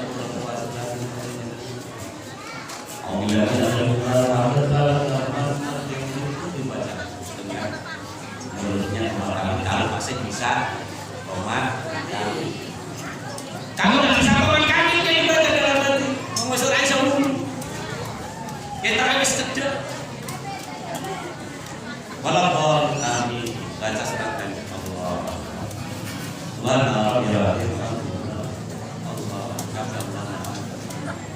Allah Akbar Allah Akbar. Nek wis ra iso isyarat ra iso ketik. Lho iki salat beda karo ibadah liyane. Ya Allah, ya Allah.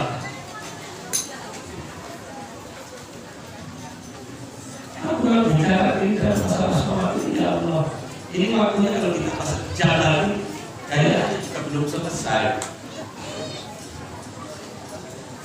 Karena perjalanannya ini nantinya intinya ke sana. Sebelum nyampe ke sana sudah diperlihatkan oleh Allah melalui tanda-tanda sebagian kecil tanda-tanda kebesaran Allah. Di antaranya diperlihatkan bahwa orang yang tidak pernah melakukan sholat, masya Allah,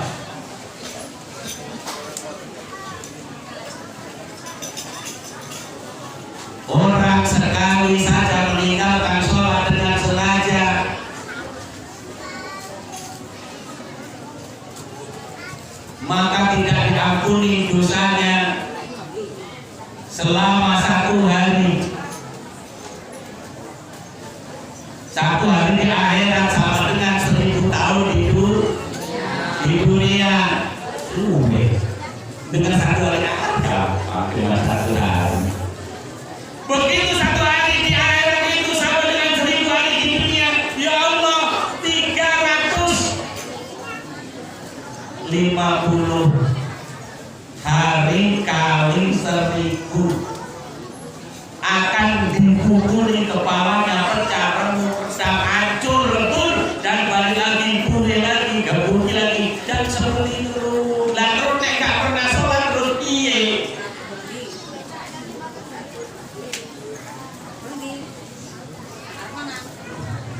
Mari kita muhasabah, kita introspeksi diri, sejauh mana seumur kita mulai balik sampai sekarang ini melakukan sholat.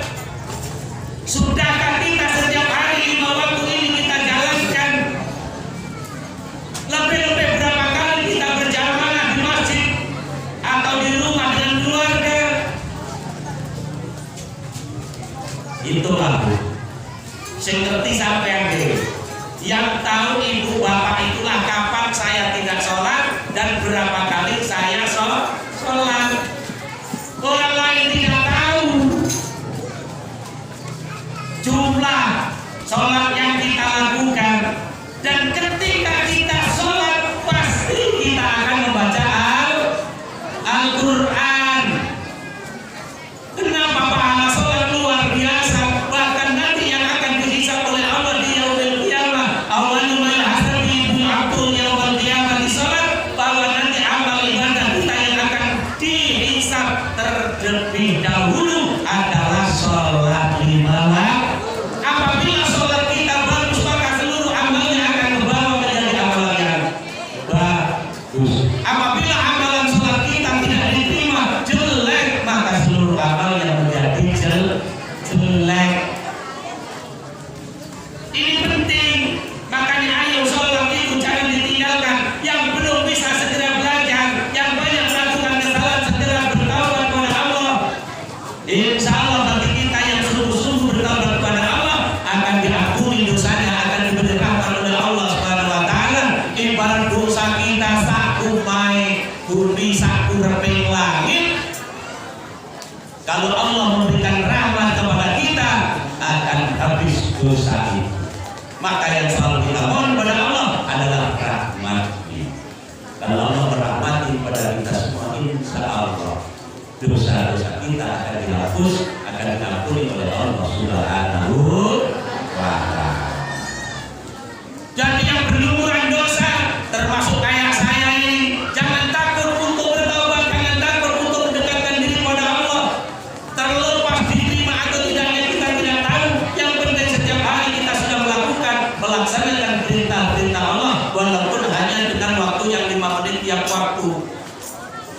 Sampai sholat berapa menit Bu? Sampai sholat duhur berapa menit? Ya, 5 menit. Awas pakai 5 menit. Terus hafal. Wis bendina dilakoni cepat. Buat pakai air. Tidak tahu gimana. Usahakan sholat baca Fatihahnya itu yang tertib, jangan terburu-buru. Pahala membaca Al-Quran itu 1 huruf. Kalau dibaca di dalam keadaan kita sholat itu 100 kebaikan per hurufnya.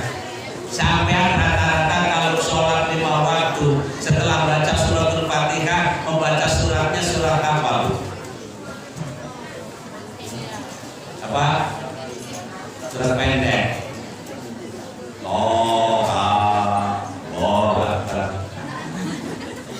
Besar ayat. Alif Lam Mim. 3 huruf kali 100. Tidak berapa? 300 kebaikan. Jadi kalau manusia tahu bahwa pahala membaca Al-Quran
Ibu sakit pengen bisa nek ngomongnya ya tenanan, apal kulu. Waktu sholat kulu terus, ya ora apa-apa. Salat maghrib kulu, salat isya kulu, salat subuh kulu. Enggak apa-apa, silakan. Orang yang membaca surat Ikhlas itu sudah membaca sepertiga Al-Qur'an. Sampai mau coba itu berarti wis khatam Al-Qur'an. Aku dibilang khatam Al-Qur'an. Wis maca kulo bolak-balik. Saiki ora iso maca liyane kulo wae. Nggih. Cari macam maca dawa-dawa salah. Makanya ceramai Pak Yai Ma'ruf kulo wae. Kata macam lagu awal ini kan saya kenal kata bolak-balik apa balik kulo ini apa namanya kulo di luar Pak. Lah kulo Allahu akbar tidak huruf 100 kebaikan. Dadi nek wong ngerti pahalane cara diumpamane kuwi beras, umpama diumpamane iku roti, umpama dimanane iku kaya cap kaki 3 larutan iki ditumpuk ning arep becik iki ora kuat. Mesti wong rebutan. Kayo ning Darul Mutakin enek tumpukan kerak tindeng, enek tumpukan beras. Sapa sing nglakoni kae kon bumpuk balik. Apa meneh mung sakono BLT wae sing 3 bulan 600 rebut kantor pos wis sampe bingung. Nggih napa nggih? Akeh 600.000 krono ketok moto 600 tak gawe tuku bakso bakar wes terbayang wes karo disedot-sedot nih masyaallah. Nah kalau kita melakukan sholat yang waktu pahalanya ditunjukkan oleh Allah yang mana 27 derajat itu kayak apa luar biasa. Satu huruf 100 dilipat kali gandakan menjadi 27 menjadi berapa? 2.700 kebaikan satu huruf sampai Allah menghendaki lebih dari itu. Ketika kita melakukannya dengan cara yang khusyuk, bagaimana kita cara khusyuk kalau kita sendiri tidak hafal, apalagi nggak ngerti artinya, nggak ngerti maknanya, maka sholatnya juga nggak bisa khusyuk. Tapi masih penting sing gelem sholat daripada orang gelem sholat. Sak mampune sak isane tapi kudu belajar terus. Ketika kita sudah Allahu Akbar, Bismillahirrahmanirrahim, hati kita sudah tahu makna arti dari kata Bismillahirrahmanirrahim. Apa artinya? Dengan menyebut nama Allah yang pengasih dan penyayang. Jadi kita sudah membayangkan bahwa Allah itu pengasih, pemurah, penyayang. Masya Allah. Jadi terbayangkan sehingga kita khusyuk, seolah-olah kita melihat kepada Allah. Jika nggak mampu melihat kepada Allah, bahwa kita harus yakin bahwa kita dilihat oleh Allah. Alhamdulillahirabbil alamin. Ini sudah terbayang. Artinya minimal kita tahu Ar-Rahmanir-Rahim. Tapi nek dadi imam yo aja suwe-suwe besane mah makmume mentang-mentang imam wis khusyuk.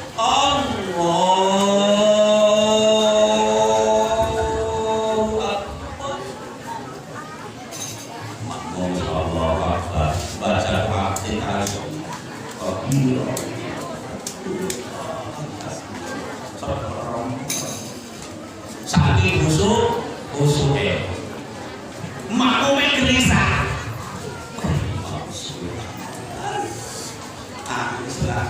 Lepok sakit. Senin sebelah. bukan begitu mau baca Fatihah, Bismillahirrahmanirrahim. Lalu kan tarik terus. Alhamdulillahirabbil alamin. Ar-Rahmanir-Rahim. Makmume gelisah. Iki osne temen wae mami. Randang-ndang. Ya harus mengikuti kalau jadi imam. Ngomong makmume ono sing tuwa. Ono sing nom, nek sing nom leme senengane mlebu. Sing tuwa jalure alon. Nek alonen sing muda gelisah. Nek kecepetan sing tuwa mabuk. Akeh-akeh bismillahirrahmanirrahim. Coba pernah ada kau bernapas. Pedot napasnya. Sing wis tuwa. Lah sing jeneng ya oke-oke aja. Kan nimbang. Tapi paling tidak jangan kecepatan dan jangan kelambatan. Nek arep maca surat-surat sing rada dawa, ya nek pas salat dhewe ae sing dawa, salat dhewe cepet-cepet basa jamaah suwe tenan. Sing dadi makmum gelisah sehingga tumak nilai malah dadi hilang. Ayo salat jamaah digalakkan. Minimal salat sendiri jangan pernah berhenti. Jadi seandainya pahala salat itu ditunjukkan oleh Allah di depan mata kita terlihat secara zahir, gak bakalan ada orang yang tidak melakukan salat. Berebut. Ini kok waktu zuhur lama temen ini saya mau salat zuhur. Ini kok waktu asar kok lama bener. Karena sudah melihat tumpukan tadi kepingin segera diteruk. Padahal sudah dijanjikan inilah apabila salat kamu baik maka seluruh amal kamu akan baik, kamu akan dijamin masuk ke dalam surga ya Allah. Baru dua yang ditunjukkan oleh Allah di dalam perjalanan Isra Mi'raj Nabi Muhammad Sallallahu Alaihi Wasallam. Itu hal yang menyenangkan sekaligus menakutkan. Saya tambahkan lagi satu. Kita manusia, nggak itu laki-laki, nggak perempuan, itu kalau kumpul hampir sama. Suka namimah, suka ghibah, suka bahkan sampai kepada fitnah, suka mengomongkan kejelekan orang lain. Apabila sampai itu terjadi fitnah, dicontohkan kejelekan oleh Allah ketika dalam perjalanan, ditunjukkan oleh Allah ada lubang yang kecil, dimasuki dengan benda yang besar, itu bisa masuk.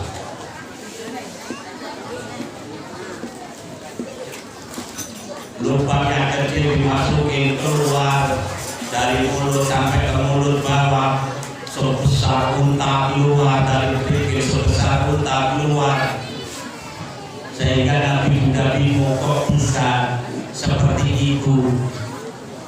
Ya Jibril, siapa orang itu?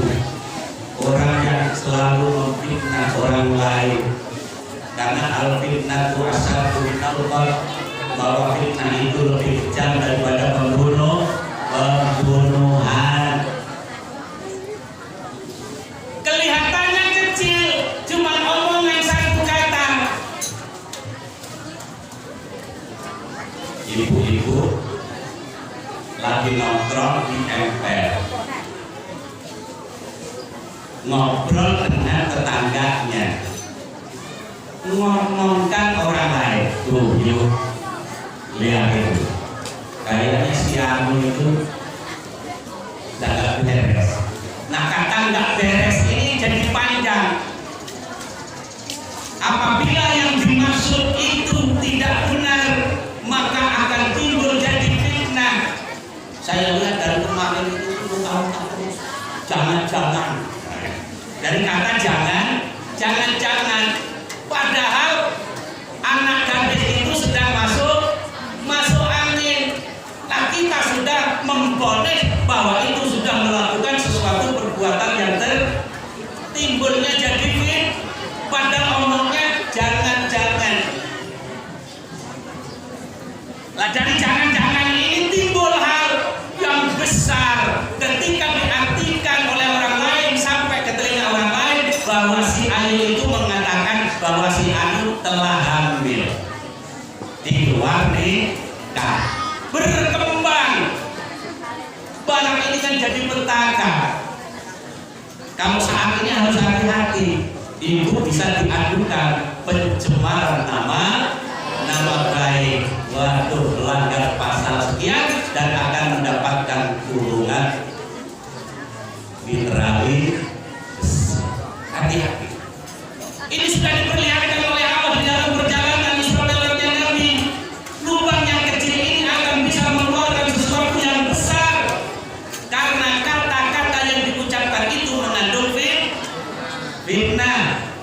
Jangan kita namimah, adu domba, jangan kita hibah, menjelek-jelekan orang lain.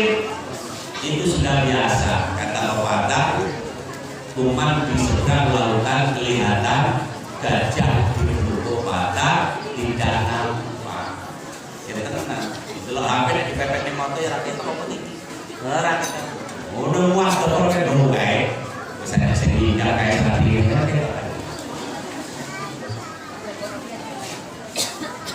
Lanjut Bu. Kurang 3 menit. Sampai terus. Ya Allah, aku belum aja nih. Orang minuman ini menurunkan sitok orang dari kan. Kalau sedot sekali sedot setengah jam. 4 kali sedot 2 jam. Ini 2 jam itu fix. Lemari terus di pokoknya paling sedikit 2 jam. Nah ini lebih sedikit. Paling akhir telur jam. Nenek sih jalur sekolah jam. Lalu ragunan perasaan. Ya orang kuno. Gini oke. Nek kalau minum lek angsal. Misalkan ngomong apa ya? Misalkan pemijinan ataupun muan.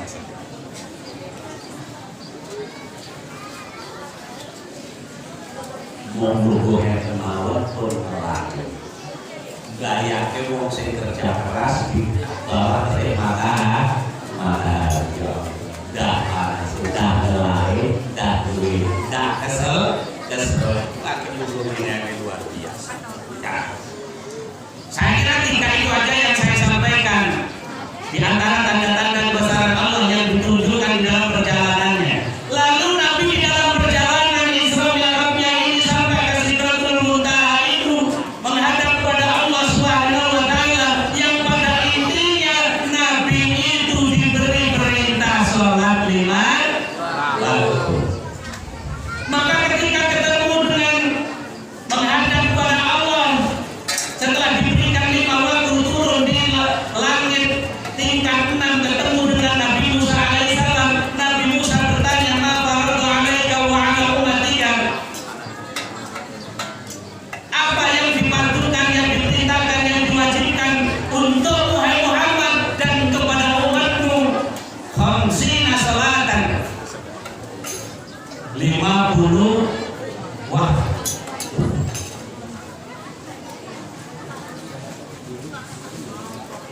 Banyak nggak 50 waktu itu Bu? Luar biasa. Ya Allah ya Muhammad, apa kiranya mampu umatmu?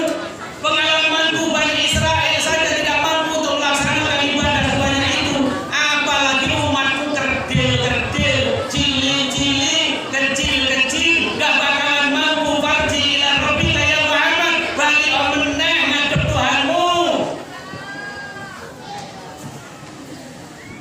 Untuk apa ya Musa? Mintalah keringanan. Umatku gak bakal sanggup. Maka dituruti oleh Nabi Muhammad SAW. Kembali lagi mengambil Allah Subhanahu wa taala, ya Rabb, kiranya dapat memberikan keringanan kepadaku dan kepada umatku. untuk melaksanakan sholat yang 50 kali diberikan keringanan. Turun lagi, ketemu lagi dengan Musa. Hei Muhammad, gimana hasilnya?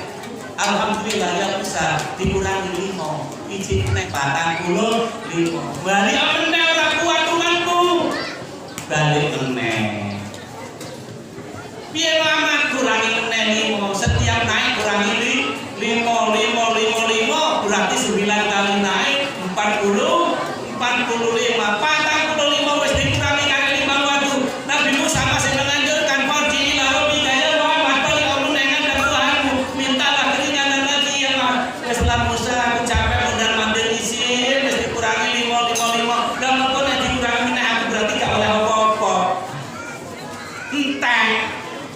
Diwai saja kurangi 5 karek 5 lagi jalur meneh dikurangi 5 enteng. Artinya perjalanan itu Isra Mi'raj ini percuma, ora oleh apa-apa. Ya oleh dibantukan kepada dan kepada umatku untuk melaksanakan ibadah sholat 5 waktu.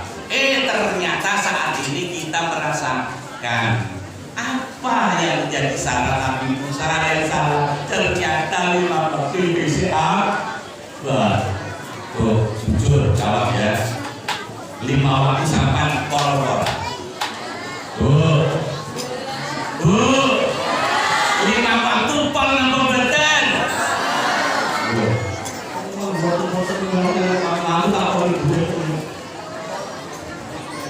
Lah 5 waktu pol.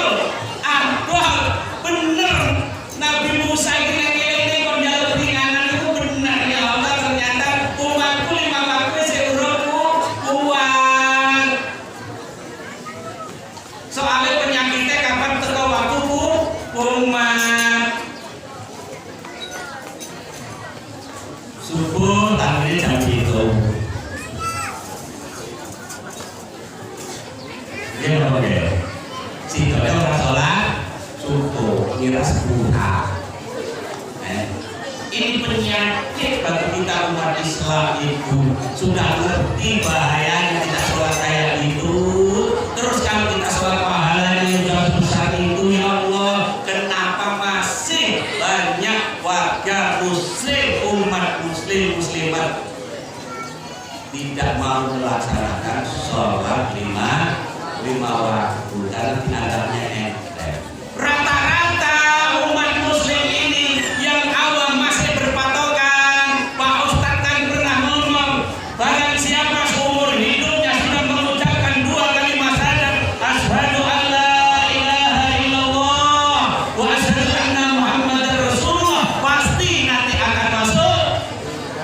Cukup aku kan seumur hidup kalimat syahadat, mimpi keluarga orang ini sedina ning donya niku mau sedina ning akhirat padha karo 1000 tahun ning sedina ning akhirat 1000 tahun ning dunya ya Allah ya Rabbal alamin. Masyaallah. Ayo kita mencabut diri kita sendiri bahwa perjuangan Nabi Sallallahu Alaihi Wasallam ketika dijalankan Isra Mi'raj itu hanya mendapatkan oleh-oleh sholat 5 waktu yang harus dikerjakan oleh dirinya dan umatnya sampai nanti di yaumil qiyamah. Muslimin muslimat wajib melaksanakan sholat tanpa alasan kecuali wong sing menstruasi. Gitu oke. Iya kecuali wong sing menstruasi. Bapak-bapak kan gak men. Yo men mulai. Wajib dalam keadaan apapun, kaya miskin, pejabat rakyat, sakit sehat, sugih melarat, semuanya tetap harus melaksanakan ibadah sholat.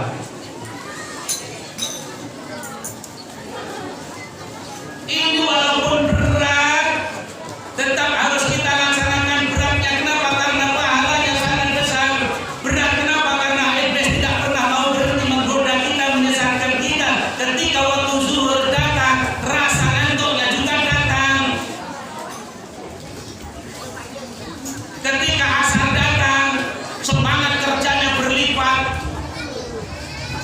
nggak balik-balik rumah enak kerja ya Allah nek suruh kepena tenan sampai suruh akeh balik teko omah mari salat maghrib ngantuk isak turu tangine subuh intinya monggo kita mengikuti apa yang menjadi perintah Allah Subhanahu wa taala untuk melaksanakan sholat lima waktu. Pertama, mari sholat 5 waktu kita jaga. Kedua, ayo kita senantiasa menggalakkan infak, sedekah jariyah, dan kita jaga mulut kita dari omongan, dari namimah, ghibah, termasuk memfitnah kepada sesama. Insya Allah jika kita mampu melakukan itu, kita akan diberikan keselamatan terhubungan dengan Allah Subhanahu wa taala dunia dan akhirat. Bapak Ibu hadirin wal hadirat yang dimuliakan Allah, tepat jam 12 lewat 1 menit. Jadi nek lebih 1 menit jalur ikhlas nih. Karena hitungannya rojam, saya wis rojam, wis tak penuhi. Alhamdulillah. Insya Allah jika nanti ada waktu umur yang panjang, insya Allah apabila Allah mengendaki kita dapat bersilaturahmi kembali. Mudah-mudahan kita dikokohkan, dikuatkan iman Islam kita oleh Allah Subhanahu wa taala dari hidup di dunia sampai nanti di yaumil qiyamah. Allahumma shalli ala Muhammad. Ya Habibir Mustafa Alim maqasidana wa fir lana ma ya wasi'al karami واغفر لنا ما مضى يا واسع الكرم الله يا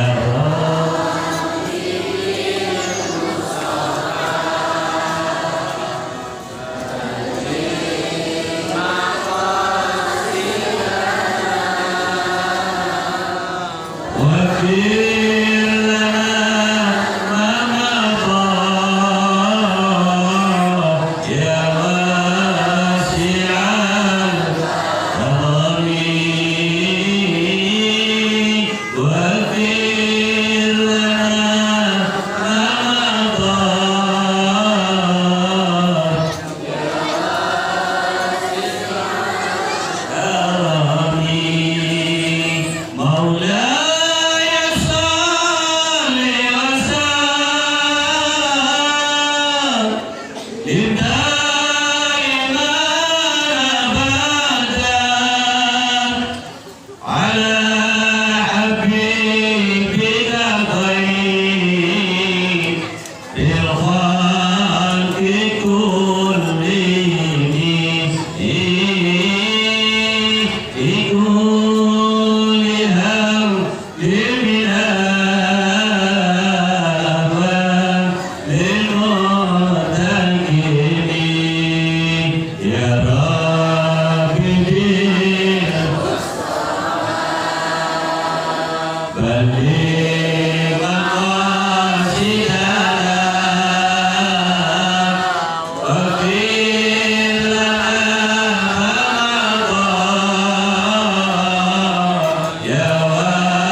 tentunya kepada Allah saya mohon ampun.